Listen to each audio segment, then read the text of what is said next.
That was ridiculous because there were legends in that room. David Lloyd, was in that room a couple days a week.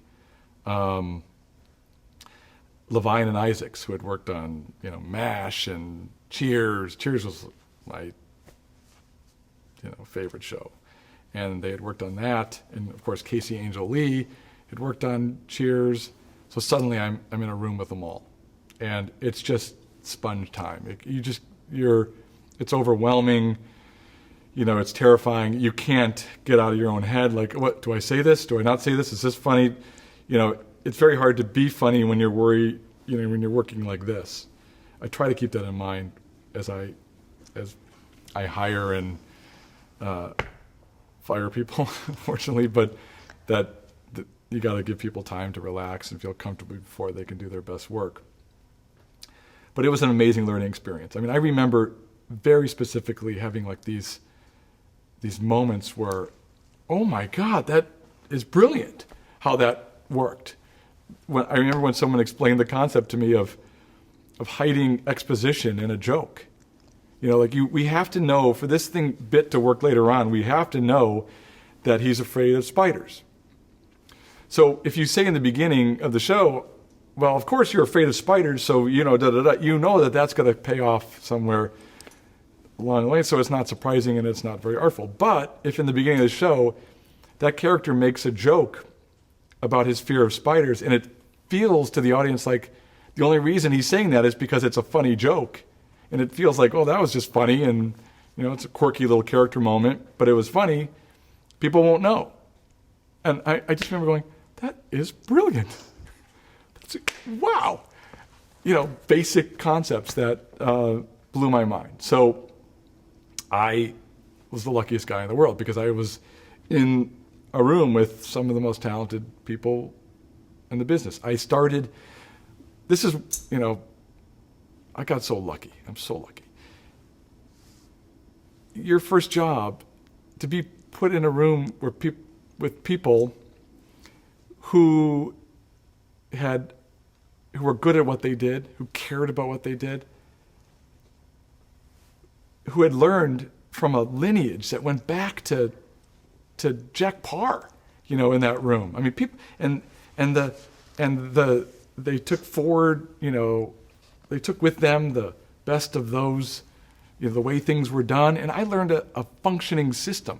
There were at the time and to this day, there are very dysfunctional shows, but I learned how to run a show well, how to keep it all moving, while learning the art and craft of writing. I was also learning how to run a show from people who did it well. So I was the luckiest guy in the world to be in that room. There's a lot of self-doubt. And I remember pitching, I remember the first joke.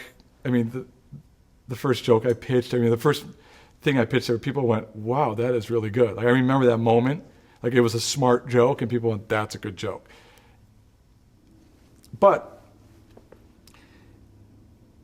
I don't think my scripts were very good that first year because when it came time to pick me up for season 2, they weren't sure they were going to pick me up. And what happened was during that first year, there was one night where we came back and a story had fallen apart. And it involved somehow there was a digging of a hot tub that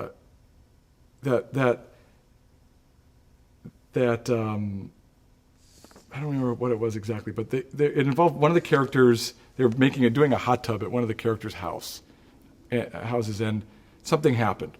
Anyway, it fell apart. But it's kind of funny. So we needed a whole new take on it to work, and it was not good. But they had spent a lot of money on this set because you can't dig into these floors. So they had to build this giant raised set, and they had to bring in a ton of dirt. And there on the stage was a lot of money in this set to build a hot tub and to dig a hole.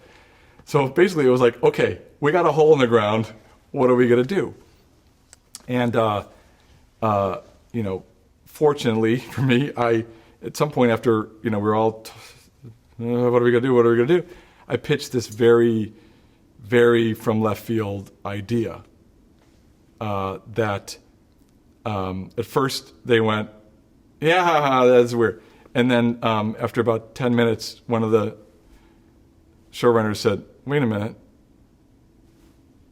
I remember David Lee goes, wait a minute. That will work. Then we could do this and we can do that. And that's a good idea. We should do that. And we did, and it turned out to be, I think, very funny or something, because when I got a call from the guys, Casey Angel Lee, for second season, they called me, and I was like waiting to hear if I was picked up or not. And they said, we're going to be honest with you. It was a close call because your scripts were just okay. And if you hadn't come up with that one fix, I'm not sure you would have made it. But we're going to give you another chance, and we want you to build on what you did.